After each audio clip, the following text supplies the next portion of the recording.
Ja, wir sind wieder in Uelzen und unglaublich atemberaubende Camper haben wir hier, denn sie sind einfach, sie sind funktionell und sie sind gut ausgebaut, oft mit Raimo, das wollen wir gleich mal sehen.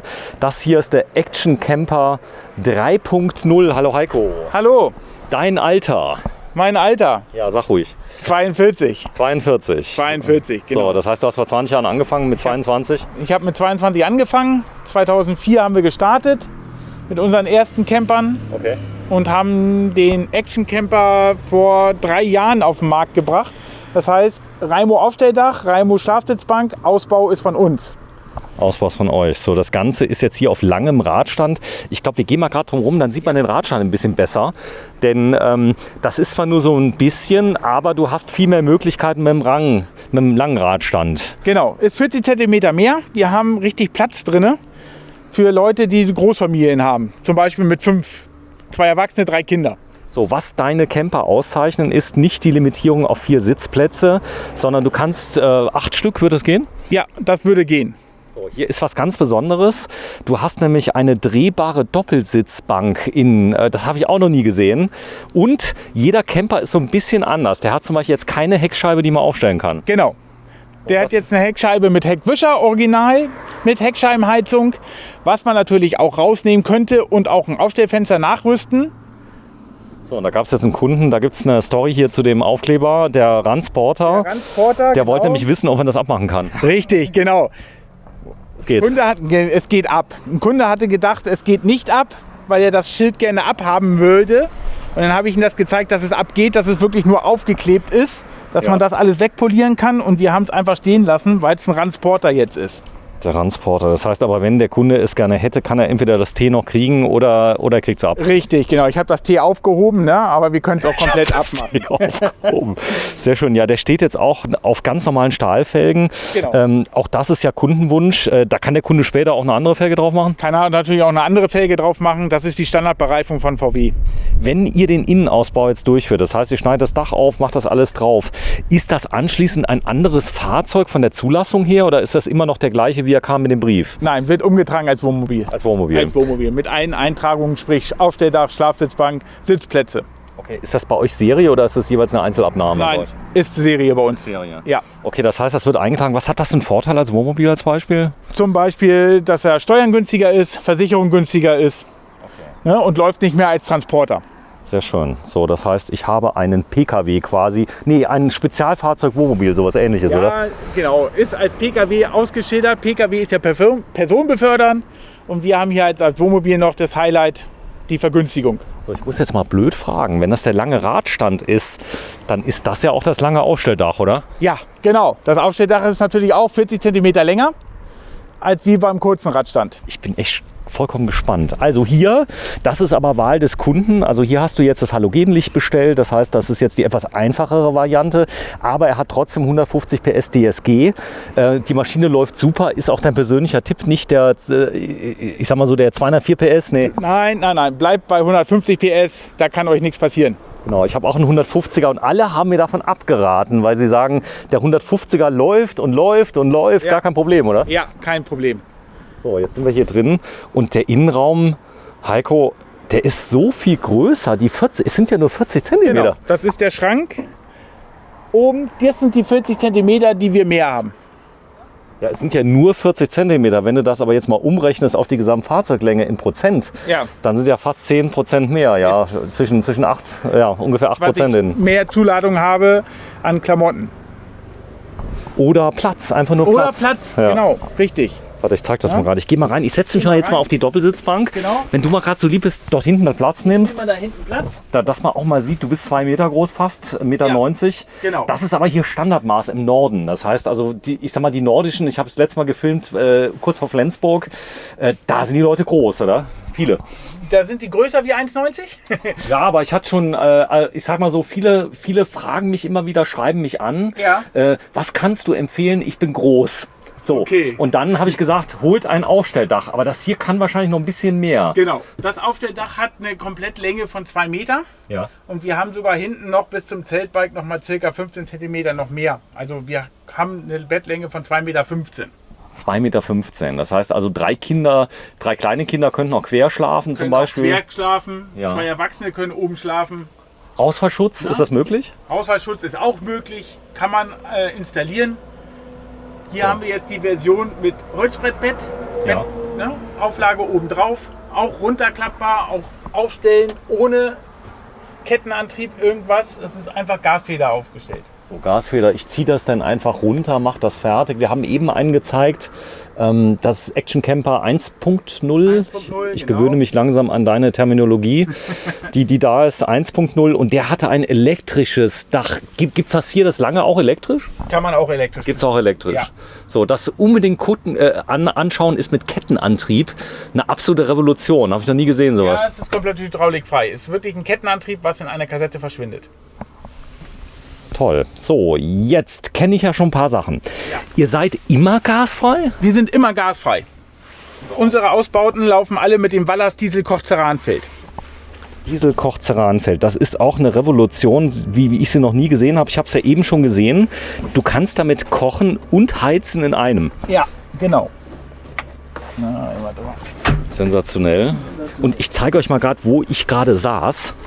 Hier ist nämlich eine Doppelsitzbank, die man drehbar gemacht hat. Und auch Genau, das von habe der ich. Firma Kirivans. Ja. Ist für die Doppelsitzbank für den Transporter. Vorteilhaft ist es einfach, dass ich die Originalstaufläche von VW immer noch nutzen kann und auf beiden Seiten, in Fahrtrichtung und auch gegenüber. Das ist ja richtig viel Staufläche. Mhm. Normalerweise ist da jetzt irgendeine Batterie oder sowas drin, was ich dann kenne, wenn es festgemacht ist. Aber hier habe ich riesen Staufläche mit drin. Genau. Und wir kommen insgesamt auf 6 Sitze. 3 vorne, 3 hinten mit unserer Schlafsitzbank. Das ist auch wieder die Rainbow V3000 mit 2x Isofix und integrierten Gurten. So, man kann die natürlich auch nur mit 2 belegen. Also wenn die beiden sich nicht so lieb haben, ja, und etwas mehr Platz brauchen. 2 Kinder haben da locker Platz, aber zu dritt geht es auch. Zu dritt geht es auch. Ist ein bisschen sportlich auf der Sitzbank, aber es sind 3 eingepragene Sitze, sodass wir bei diesem Auto auf 6 kommen. So, jetzt kann man diese Sitzbank kann man hin und her schieben. Genau. Auch da war ich ganz begeistert, wie leicht das geht. Wir können hier die Bremsen lösen, Ja. die Entriegelung machen und die Sitzbank ganz einfach nach vorne schieben. So, ich nehme mal an, du warst jetzt nicht im Sportstudio, um das zu machen. Nein, das geht leicht. geht butterweich. Das ist so leicht zu schieben. Man lässt einfach los, bis die Einrastung wieder kommt, macht die Bremse wieder fest und das war's. So, man kann die Sitzbank ja nicht drehen. Dafür ist ja nicht gedacht, oder? Nein, die Sitzbank kann man nicht drehen, nur schieben. Okay, ich wollte nur fragen, weil die Leute kommen auf die wildesten Ideen. Kann man die drehen entgegen der Fahrtrichtung? Nein, ich kann man will, nicht. man darf es auch gar nicht. Nein, man darf es auch gar Okay, nicht. da haben wir die Frage auch schon beantwortet. Aber auch so blöde Fragen kommen ja nur ich. Ja, das ist dann so. So großes Aufstelldach. Der Vorteil ist, du kannst drin stehen. Stell dich mal bitte hin, Genau. Heiko. So, Hier können wir sogar schon in die B-Säule drin stehen. geht. Ne? Geht alles.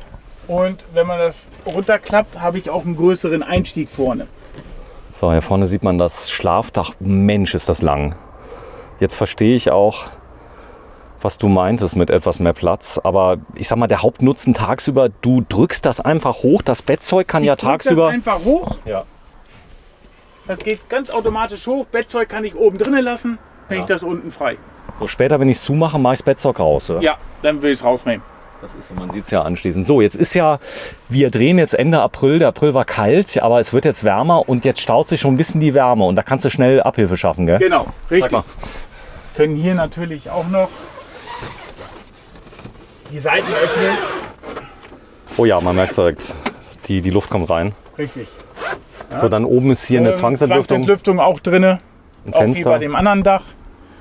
So, zweimal USB, das sage ich gerade nochmal, mit jeweils 2 Anschlüssen. Ja, jeweils 2 Anschlüsse, also insgesamt 4. So, falls dann doch die Switch mitkommen muss, Ja, im richtig. Urlaub. So, und hier vorne ist noch ein Fenster auf der Da Seite? vorne haben wir noch ein Fenster Ah, zum Durchlüften. zum Durchlüften. Gott, damit ist die Frage schon beantwortet. Auch das kann ich hier aufrollen, wenn du mir das gerade einmal zeigst, Genau. wie man das aufrollt. Dass man das mal sieht. Einmal komplett zusammenrollen und können es dann hier zusammenknüpfen. Und zwar da rein, Da rein zu machen, genau, und dann hängt das so drin. dann hält das. Das heißt, ich kann es aufstehen Ja. lassen. Wenn ich jetzt in Südfrankreich bin, da lasse ich das ja auf. Da Ja. lasse ich es auf. Bei Okay. 40 Grad im Schatten sollte ich das auflassen. Ich bin immer noch total begeistert hier von dieser Doppelsitzbank drehbar. Auch das habe ich noch nie gesehen. Das ist aber auch das zu finden jetzt, jemand, der das so gut macht, wie hier der Hersteller, war gar nicht so einfach, oder? Ne, das denke ich mal auch, ne? Weil dafür auch die TÜV-Freigaben sind. Das muss TÜV abgenommen sein. Kira Vance heißt das Ganze. Kommt jetzt woher? Aus Schweden? Oder klingt so? Ich glaube, aus England kommt die. Aus England. Da ist der T6 ja unglaublich beliebt in England. Da ist er, glaube ich, auch kaum bezahlbar mittlerweile. Auch kaum bezahlbar, richtig. Als Rechtslenker mit allem drum und dran. Und hier sieht man, auch das ist die Ausstattung etwas einfacher. Du kannst ja das Basisfahrzeug wählen, wie du möchtest. Aber viele sagen, ich brauche eine Klimaanlage, ich brauche jetzt zum Beispiel DSG, ich brauche den 150er, der Rest interessiert mich nicht. Nein, das ist richtig. Eine Klimaanlage sollte er immer haben. Ansonsten Schaltgetriebe, DSG, was der Kunde gerne haben will oder das, was wir halt reinkriegen als Basisfahrzeug, was auf dem Markt ist. Ne? Wir haben jetzt hier einen T6, der ganz normal ausgestattet ist, ohne Multifunktionslenkrad. Aber schon wieder mit einem Touchscreen-Radio, mit Navigation. So, der ist aber so, im Prinzip alles, was die Volkswagen-Aufpreisliste bietet, kann der Kunde wählen. Kann der Kunde wählen. Genau, er kann zum Beispiel sagen, ich hätte gerne ein Lederlenkrad, ich hätte gerne ein Multifunktionslenkrad, ich hätte gerne das große Navi, ich hätte gerne dies und das und jenes. Genau, richtig. Jetzt hat der neue T6.1 ja ganz viel Elektronik drin. Das liebt ja nicht jeder von den Ausbauern. Ist das für dich ein Problem? Nee, oder? Nein, das müssen wir anpassen. Ja. Okay, das heißt also, wenn da Strom gezogen wird, dass da Fehlermeldungen kommen oder sowas, der ist sehr empfindlich, habe ich gehört. Rüsten wir alles so nach, dass da nichts passiert. Okay. Was habt ihr denn alles gelernt bei euch, die Leute, die bei euch arbeiten? Das ist Schreiner. Genau, Schreiner, Tischler, Karosseriebauer, Elektriker und rein Mechaniker. Okay, das heißt, wenn morgen die Welt untergeht, könnt ihr euch selber helfen? Dann können wir uns selber helfen. Ihr könnt ein Haus bauen. Okay. Richtig. Ja, wir werden morgen mal in die Fertigung gucken. Ja? Also was mir auffällt ist, du bist sehr offen, du machst auch kein Geheimnis, was ihr verwendet. Denn ich sag mal, jemand, wenn der das hier bauen würde, müsste er erstmal alle Teile kriegen, dann das Dach lackieren, er müsste das Dach einbauen, er müsste die, oh mein Gottes Willen. Das heißt, man baut alleine ohne Erfahrung, wenn man es auch nur annähernd so hinkriegen will, ein Jahr? Bauen? Nein, ja nicht. Für so einen Komplettumbau liegen wir bei 4 Wochen circa. Ja, ihr. Ja? Aber wenn ich jetzt anfange, kriege erstmal so ein Dach mit Bauanleitung, muss dann einen Schlitz reinmachen. Als Leier kommt natürlich ein bisschen was, ne? Ja, zusammen. Zusammen. Und stets die Gefahr, ich rutsche ab zum Beispiel mit, wenn ihr das rausholt, man sieht das morgen, wie das rausgeholt wird oder das Werkzeug dazu? Eventuell können wir mal gucken, ob wir das morgen schaffen, dass wir ein Dach mal versuchen rauszunehmen. Ansonsten nicht verschneiden. Ja, nicht verschneiden. Das macht man einmal, oder? Das macht man einmal, dann war es das. Ne? Ist das jemals passiert bei euch? Nein, ist nicht passiert. So, ich zeig's mal da vorne. Das ist das Gas-Ceranfeld. Normalerweise sagt man denen ja nach, die sind ein bisschen träge. Was hast du denn da für Erfahrungen? Wir haben schon Würstchen drauf gekocht, wir haben schon Spaghetti drauf gekocht. Das wird so richtig heiß wie auf einer Gasflamme. Ja. Ne? Dauert vielleicht einen Tick länger, weil es halt ein Ceranfeld ist, aber es kocht wunderbar. So, jetzt hast du über Licht drin, denn ich sag mal gerade, das Licht darf gar nicht fehlen. Ist das stets drin, das Licht bei dir auf beiden Seiten? Bei unseren Ausbauten sind beide Seiten immer mit Licht ausgestattet. So, wenn du mal so lieb bist, das mal gerade anmachst. Na klar. Dass man das sieht, du hast eine kleine Fernbedienung oft. Ja, das auch. Wir haben einmal ein warm-weißes LED-Licht mit Lichtschalter. Ja. Und wir haben einmal ein LED-Band. So Moodlight, wie man sagt. Genau, wo wir auch ein bisschen Farbwechsel haben für Abend für Stimmung, was wir aber auch noch mal dimmen können. So, was auch stark ist, Heiko, es flimmert nicht. Normalerweise flimmern nämlich diese Teile in meiner Kamera wie bescheuert. Und ihr habt da nicht gerade die billigsten geholt, sondern ihr habt gute geholt, die flimmern nicht. Was auf Dauer fürs Auge sogar nervt, ja, wenn die rumflimmern. Genau, das haben wir nicht. Wir haben auch keine Stromschwankungen hier drin. So. Darum So, Frage, der läuft auf 12 Volt, Aufbaubatterie, wo ist die, oder? Aufbaubatterie haben wir unterm Fahrersitz montiert. Ja. Samt Elektronik, was das Auto alles braucht. Ladegeräte, Booster, Solarregler. Ja, das ist dort drin. Und das ist die ganze Steuerung, die man braucht, Genau, das ist alles in einem. Die ganze Steuerung, da kann ich ablesen, Strom an der Bordbatterie.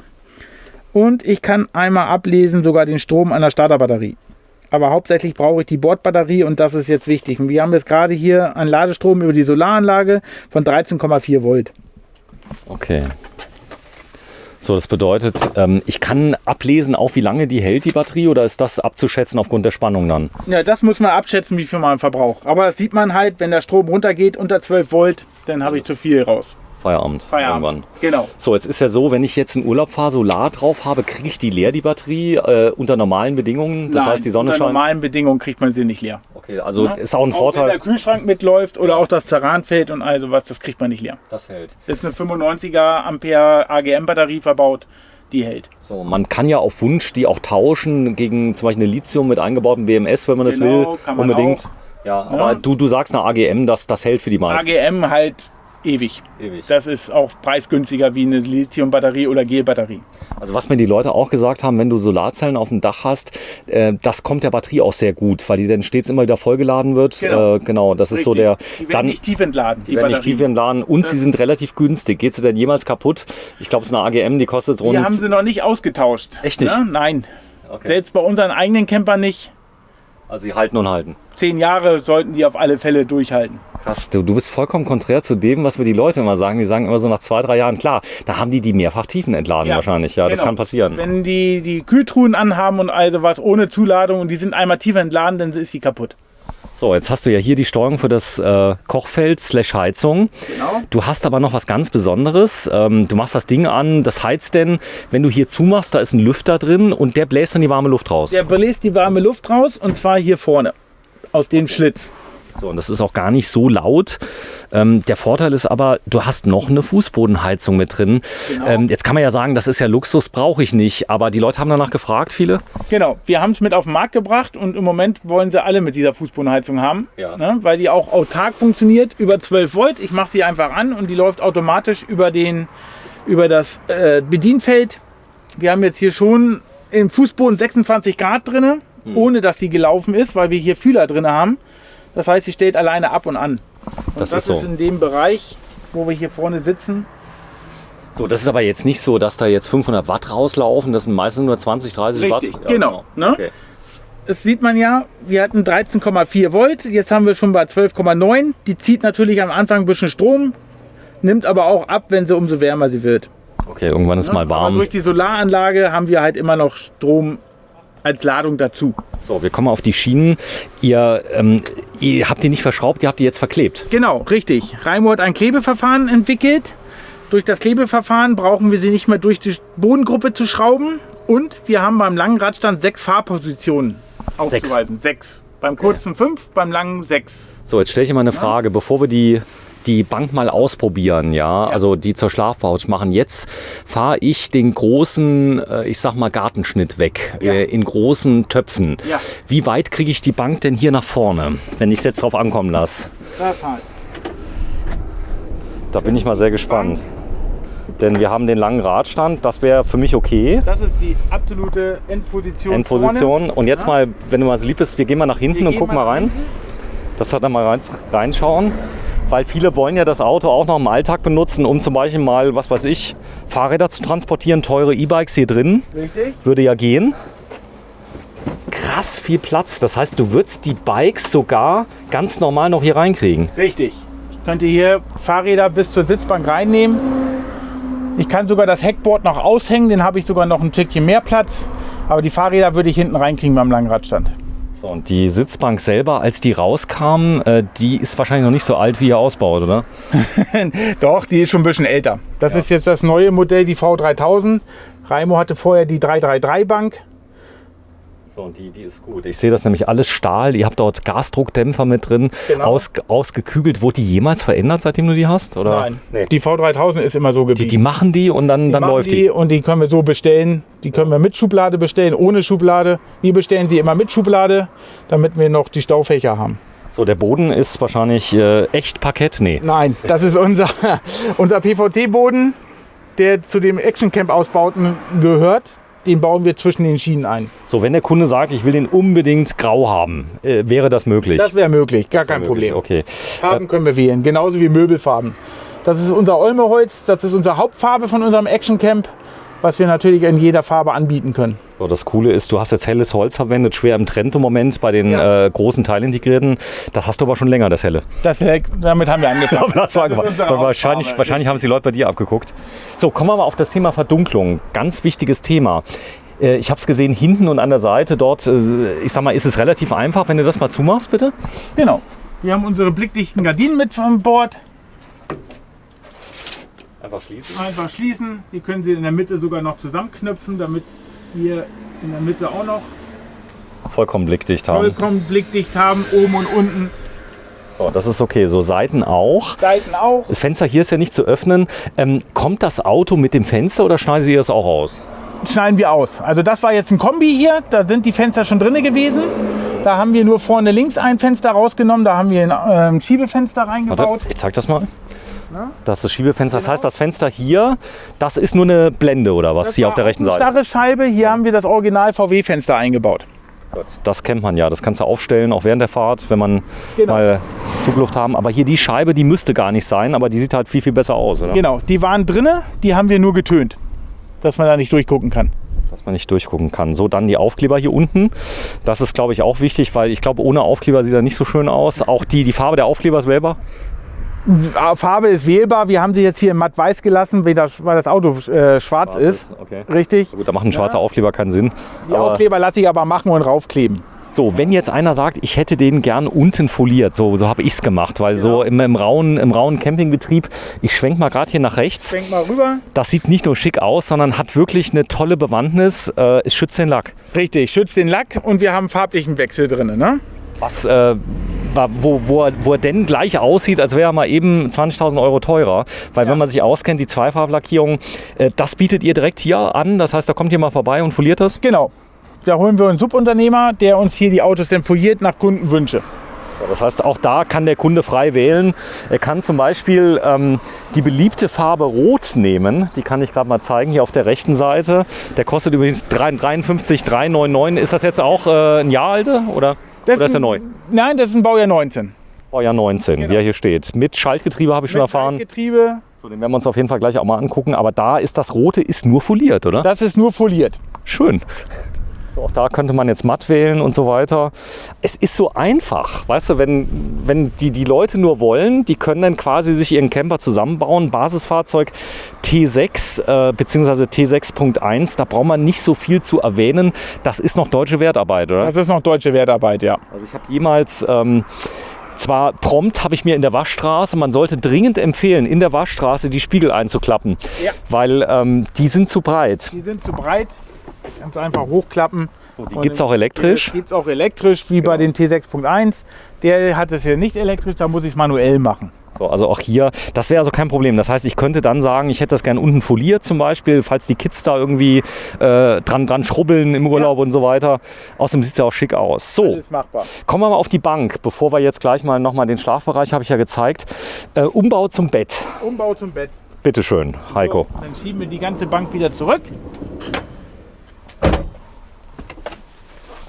Wir machen die Bremse wieder fest von der Sitzbank. Wir heben die Sitzfläche einmal nach vorne aus und klappen die zu uns einfach rum. Ganz einfach. So, da die aus Stahl ist, hält die auch. Genau, richtig. So, wir haben hier unsere Entriegelung wieder für die Rückenlehne. Ziehen uns die Rückenlehne einfach wieder ran. Die fällt wieder in einen Dämpfer rein, so dass nichts passieren kann. Drücken sie runter und schon haben wir unsere Sitzbank als Liegefläche umgebaut. Vollkommen eben. Das Heck vollkommen eben. Und das Heckpolster klappe ich zurück. So, ich komm mal zu dir, Heiko, Genau, komm bevor du mir einschläfst gleich hier auf der Bank. Genau. Absolut eben. Wir brauchen nur ein Bettlaken rüber machen. Wir schlafen nicht auf Gurte, die sind auf der anderen Seite. Habe ich alles schon gesehen. Da ist auch jetzt nicht irgendwas dazwischen, was dich nervt die ganze Nein. Nacht, wo du so Ausgleichspolster brauchst. Genau. Okay. Ist ja gedacht für 1 bis 2 Personen. Notfalls kann der Kleine noch in die Mitte, aber Richtig. 2 ist Zwei Maximum. Erwachsene ist schon sportlich, ne? Aber es geht. So, das heißt, wenn man zu zweit hat, könnte einer oben schlafen. Der hat dann im Prinzip den größten Platz oben. Ja. Hat, Oben, unten. Also insgesamt haben wir 4 Schlafplätze, 2 oben, 2 unten. Mhm. Wenn 2 Erwachsene sich nicht so gerne mögen, dann kann einer nach oben und einer nach unten. ja, Das kann ja sein, der eine ganz normal schnarcht und der andere, Richtig. der will mal alleine bleiben. Genau. Sag mal, wenn der Kunde kommt und sagt, ich hätte jetzt unbedingt gerne jetzt einen Wechselrichter, ich hätte kein Lithium drin, ein bisschen mehr Power, das geht auch, oder? Auch kein Problem. Können wir Problem. alles umstellen. So, das heißt also vorneweg direkt mal sagen, wenn ich zum Beispiel autark stehen möchte, habe noch ein Notebook dabei, was geladen werden muss, immer wieder, dass er vielleicht ein bisschen mehr Power kriegt, das geht. Ich gehe immer nach einem Wasserkocher. Der Wasserkocher hat 1800 bis 2000 Watt, also brauche ich einen 2000 Watt Wechselrichter. Genau, Minimum. Minimum. So ist das. Genau. So, Platz ist ja mal ein großes Thema. Langer Radstand, der läuft oft bei dir, der lange? Ja, läuft sehr oft, weil wir einfach noch einen Schrank dazu haben, wo wir nochmal 40 cm mehr Staufläche haben, als sie bei dem kurzen Radstand. Auch wieder hier mit unserem gleichen Kühlschrank hinten im Radkasten drin. Jetzt hast du es schon verraten. Ja? Ich wollte nämlich schon verraten. Ja, hast das schon war ich verraten. wieder zu schnell. Ne? Der Kissmann. Der Kissmann, richtig. Ne? Der ist wirklich verflucht tief, verflucht groß. Da passt eine ganze Menge rein und ich komme ran, ob die Sitzbank eingeklappt ist oder ausgeklappt ist. Ja, ist also für die wichtigsten Sachen drin ist. Ich kann auch Flaschen drin lagern, stehend. Geht auch. Auch stehend, ja. So. Wer sich auskennt, du hast ja jetzt nicht das Billigste gewählt. Also das ist wirklich nicht, ich sag mal, günstig, aber es erfüllt absolut alle Anforderungen. Das heißt, die Größe war ja entscheidend, oder bei dem? Ja, und vor allen Dingen verkaufen die Autos ganz deutschlandweit, Österreich, Schweiz hauptsächlich Kunden und das muss funktionieren. Ich habe jetzt auch bei dem neuen Fahrzeug einen Kompressorkühlschrank drin. Viele haben mich dann gewarnt, naja, keine Ahnung, das funktioniert nicht gut, der zieht zu viel Strom. Wie ist da deine Erfahrung? Die haben 15 bis 20 Watt, mehr Das haben war's. die nicht, das war's. Die verbrauchen so wenig an Strom. Laut? Laut Sind Hersteller. Die, nee, Ne. sind die Nein, laut sind nicht laut, sind ganz leise. kaum zu hören. Kaum zu hören. Okay, das ist auch meine Erfahrung, die ich habe. Da ist noch ein kleiner Lüfter drin, der summt ein bisschen, hilft sogar beim Einschlafen. Richtig, genau. Das ist der, Nein, cool. das hört man kaum. Sehr schön. Also wir werden jetzt mal Folgendes machen.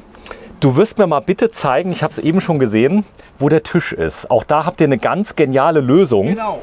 Und du hättest ja jetzt sagen können, naja, hätten wir erst den Tisch ausprobiert, weil ich wollte dich nämlich mal zwingen, das Ganze nochmal zurückzubauen. Gut. Ja, eigentlich müssen wir das auch zurückbauen. Also, wir haben unser Tisch, Der ist da. genau, über der Schublade verschwinden lassen, Ja. weil er da am wenigsten Platz wegnimmt. So, wenn du mal so lieb bist, den mal rausholst. Genau, dann müssen wir nämlich einmal nach hinten. Der hat nämlich mehrere Funktionen. Den kannst du Genau. sogar draußen verwenden. Richtig. So, wir gehen nach hinten. Ich nehme mal an, der ist auch von Raimo, der Tisch. Richtig, das ist der Raimo Multifunktionstisch, den bestellen wir zu der Sitzbank mit. Wir können ihn hinten rausziehen. Die Schublade ist immer benutzbar. Die Abdeckung der Schublade quasi. Genau. So, und da, Hier haben wir jetzt unser Tischbein drinne versteckt.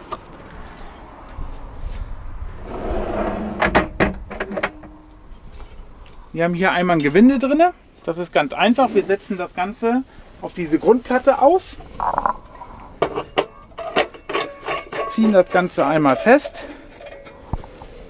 Haben hier unseren Schwenkarm, wo wir den Tisch ganz einfach einmal drehen und drinnen verschwinden lassen können. so, was mich nämlich jetzt interessiert, warte mal, ich setze mich mal hier auf die Bank. Jetzt ist ja die Bank relativ weit hinten. Ja. So, du könntest die noch mal ranschieben, dass jetzt zwei Leute zum Beispiel gegenüber sitzen könnten. Genau. Face to face heißt das neue Zauberwort ja auf Richtig. allen Messen. Face Genau, to face. pass auf, ich komme mal ein bisschen dichter zu dir, samt Tisch. Am Tisch, der kommt nämlich mit, der Der Tisch. kommt nämlich mit und schon sitzen wir gegenüber am Tisch. So, und auch das kann man drehen. Das heißt, also wenn du jetzt zum Beispiel Schach spielen möchtest, Kann ihn auch So, genau. drehen, kann ihn genial. rausschwenken. Es ist so einfach immer. Ja, es ist immer so einfach, ne? Aber es muss auch alles verbaut werden. Ja.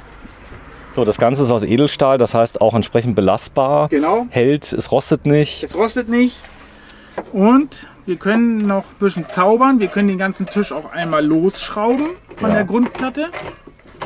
Das heißt, wir nehmen ihn immer einfach runter. Und jetzt können wir den Tisch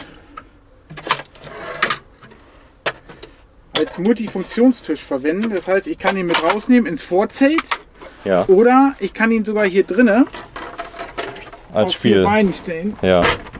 Falls es dann doch mal ein bisschen Genau.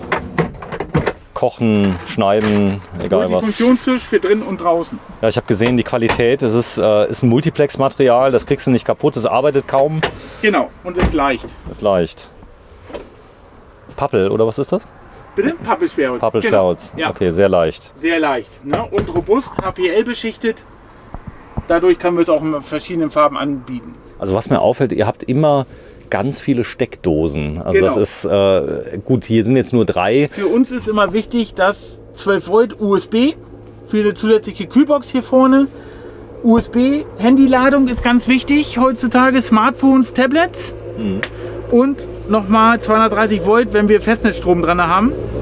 damit wir in der Küche auch mal einen Wasserkocher und sowas angetrieben kriegen. Also hier könnte jetzt auch ein ganz normales Stickkabel reinkommen, wenn jetzt jemand USB-C hat, der bestellt sich bei Amazon einfach so ein ich sag mal, ein Zigarettenanzünderkabel, steckt das Ding rein, dann hat er USB-C oder holt ein Mac-Netzteil auf 12 Volt. Alles machbar. Genau. Kann man alles aufrüsten oder einfach nur Adapter sich besorgen oder das nehmen, was halt die Geräte sowieso drin haben. Okay, so, Renke, ja, bau den noch mal kurz zusammen. Jetzt nicht, weil ich dich ärgern will, sondern die Leute sagen immer, naja, das klappt immer nur einmal. Das klappt nicht nur einmal, das klappt sogar richtig gut. Das ist die Sperre, damit halt die 4 Beine draußen bleiben. Okay. Wir nehmen das Ganze einfach nach oben rein, klappen das wieder zusammen und verriegeln das. Und jetzt kommt der Tisch schon wieder nach hinten rein. Das Bitte? war's schon. Mach mal bitte, dass wir das mal sehen. Dann folge mir mal. Denn es geht wirklich um die Handhabung. Also ich habe ganz viele Camper-Ausbauten gesehen, da bist du ewig dran mit so Sachen. Richtig. Und hier ist eine Den Schublade. schiebe ich einfach rein. Das bauen wir selber. Ja. Ich mache hier noch einen Stramm dran, damit es nach hinten nicht rausrutscht. Nach vorne ist es gegen die Bank gesichert. Fertig. Stinken die Camper, wenn die aus der Fertigung kommen? Nach Lösungsmitteln, nach Klebern, nach... Nein. Nein. Wir haben sogar einen Kleber für die Verfilzung. Der ist absolut geruchslos. Das ist, glaube ich, auch wichtig, weil viele Leute danach fragen. Chemie, ne? Ja, das haben wir nicht. Ja, ist nicht nur die Chemie. Ich meine, das würde ja jetzt relativ schnell ausdünsten im Sommer, aber die haben so den ersten Eindruck schon versaut quasi. Genau. Es wir hat sagen gestunken. immer in der Werkstatt Bio. Bio. Genau. So, das heißt also die Sitzbank. Jetzt habe ich noch eine Bitte. Wenn du die mal gerade ganz zurückfährst, dass ich einfach mal sehe, wenn ich jetzt maximalen Innenraum haben möchte. Das ist maximal im Raum. Das maximal, die geht nicht weiter zurück. Die geht eine Position noch Ja. für die Schlafposition. Also es hat nämlich ein... Zack. So, das wäre das Maximum. Maximum nach hinten. So, das heißt, das wäre mein nutzbarer Raum innen. Komplett. Ich schwenke mal gerade durch, Schenkt mal durch. dass man das sieht. Also 1, 2, 3, 4 Schränke. Jede Menge Ablageflächen dann für Besteck und Kochen. Stecken, Kochen, Gut, da ist da natürlich... Küchenutensilien, was man so alles mitnehmen muss. Ne? So, und bitte einmal zumachen, das Dach. Dass man auch das mal sieht, das hat jetzt keinen Motor. Hat jetzt kein Motor, das ist jetzt... Wir haben hier oben 2 Griffe dran. Ja. Das heißt, wir machen auch wieder das Bett runter. Ja. Hier können wir sogar ein bisschen mit gucken. Wir haben hier wieder unser Expander für den Zeltbike reinholen, Zum Zuziehen. vom Zuziehen. Jetzt haben wir hier 2 Griffe. Ja. Da ziehe ich ganz locker dran. Das geht wie ein Kofferraumdeckel. Und dann ziehe ich das Dach einfach zu mir hin. Hol den Zeltbike vorne grob rein Fertig. und mach das Dach zu. Das war's. Das war's. So, und dann noch Und? die Sicherung. Genau, und hier haben wir ein Gurtsystem, was immer funktioniert, absolut verschleißfrei ist. Das ist ein ganz normales Spanngurtsystem.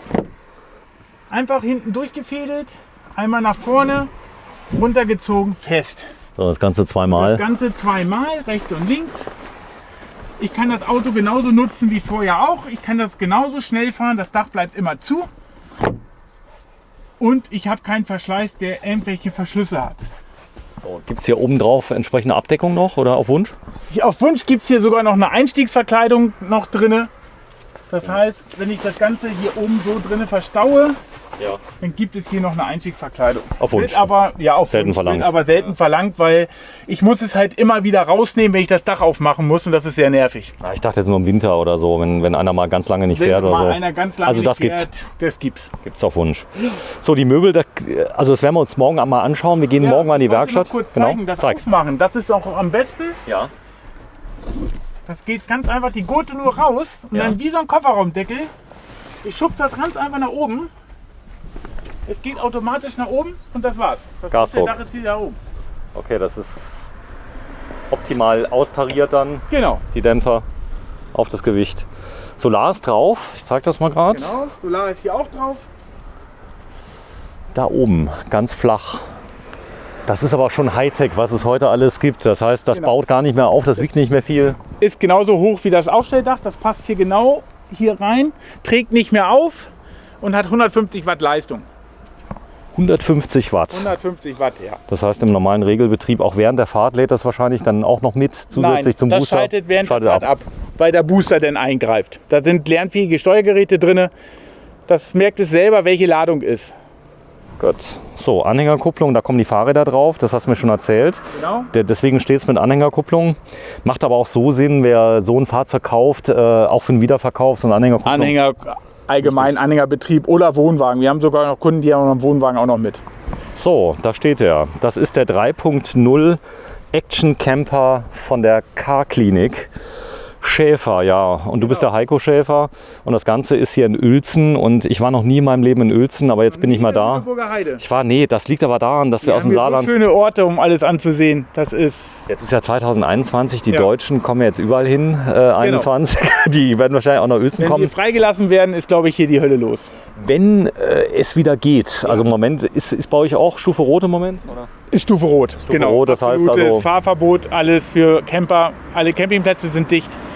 Und meines Erachtens sind es auch bis zum 9.5. im Moment noch. So ist das, ja. Das heißt aber, das wird sich ja irgendwann mal ändern. Wenn ich jetzt hierher komme und habe schon einen Camper und will aber mir so einen kaufen, gibt es hier Stellplätze in der Nähe, wo ich auch was Schönes sehen kann in Uelzen? Wir haben hier sogar im Yachthafen Stellplätze. Ja. Bei uns auf dem Hof können wir anbieten. Okay. Es ist immer was da. Immer was da. So, und notfalls auch mal dahin stellen. Ja, das geht dann auch. Also für morgen die Dreharbeiten, die wir haben. Ja, also du hast mich überzeugt. Jetzt werden natürlich alle Leute fragen, was das denn hier so kostet, der hier steht, in dem Ausbau ungefähr. Den liegen wir bei 63.000. Ist der neu? Nein, der ist gebraucht. Der hat einfach bei 20.000 Kilometer gelaufen. Wo sind die denn her? Das heißt, du... Von unserem Autohaus Volta hier in Uelzen. Okay, das heißt, die Leute fahren damit ein bisschen als Transporter. Ihr kriegt die dann als Tageszulassung oder sowas oder teilweise als Jahreswagen? Oder Leasingrückläufer. Okay. Leasingrückläufer nehme ich zum Beispiel sehr gerne. Wenig Kilometer und die gehen damit rum wie ein rohes Ei. So, da kommt es auch noch mit hinzu, sobald ich aus dem Leasing ja dann irgendwelche Beschädigungen habe, ich muss ja dafür haften, die dann kommen. Genau. Heißt, die Leute passen wirklich drauf auf. Dann die Automatik kann sich nicht verschalten, das ist also auch nochmal ein Vorteil. Ja. So. Ja, also mich hast du überzeugt, das heißt, die kommen sogar noch von einem deutschen Händler? Die kommen von einem deutschen Händler, genau. So. Da steht es denn. Restgarantie, wenn ich die jetzt kaufe, das heißt, die haben wahrscheinlich noch ein Jahr Werksgarantie dann meistens? Genau, haben meistens noch ein Jahr Werksgarantie. Wenn nicht, kommt ein Jahr Garantie bei uns dazu. Okay. Wenn ich das jetzt bekomme mit Ausbau, allem drum und dran, wie lange ist bei dir die Gewährleistung auf das, was du einbaust? Ein Jahr. Ein Jahr? Genau. Dann macht das fertig. So. Ja, also aufs Fahrzeug ein Jahr. Aufs Fahrzeug ein Jahr, Ausbau dann 2 Jahre? Aufstelldach, Schlafsitz 2 Jahre. Sehr schön. Ja, vielen Dank, Heiko. Das sind Standardmaterialien, die ich hier sehe. Das heißt also, wenn ich dann selbst aus Österreich komme und es ist mal irgendwas, da kann einem jeder helfen. Also ich sag mal, der sich auskennt ein bisschen mit Raimo, aber er kann zur Not auch hierher kommen. Ist da öfter mal was oder ist das eigentlich... Gegen null. Ehrlich? Ja, genau, wenn mal ein Aufstelldämpfer kaputt geht oder irgendwas, aber ansonsten... Ja gut, der ist auch selbst zu wechseln. Richtig, genau. Das ist wie ein Kofferraumdeckel. Ne? Ansonsten keine Reklamation. Ja, das heißt auch das Fahrzeug selber, wer sich auskennt, das Fahrwerk, gerade der lange Radstand, der liegt wie ein Brett, oder? Der liegt wie ein Brett, ja. Ne? Dann fahre ich schon wie ein PKW heutzutage. Sehr schön. Ja. Kein Transporter mehr. Heiko, Lieferzeit von dem? Von dem auch ein halbes Jahr. Ein halbes Jahr. Und das heißt, ihr baut die on demand dann immer, ihr habt ein paar immer im Vorlauf? Ein paar immer im Vorlauf oder halt auch Gebrauchte im Programm, die schon fertig sind, wo man nicht ein halbes Jahr darauf warten muss. Okay, es gibt ja auch den einen oder anderen, ja. Mal sehen, wenn wir die Videos ausgestrahlt haben, ob die Lieferzeit dann nicht doch ein bisschen ansteigt. Vielen Dank fürs Einschalten. Ich gucke mal gerade auf die Uhr. Heute ist der 28. April 2021. Wir sind in Uelzen bei Heiko Schäfer. Ja, das Ganze heißt Car-Klinik und vielen Dank fürs Einschalten. Tschüss. Tschüss.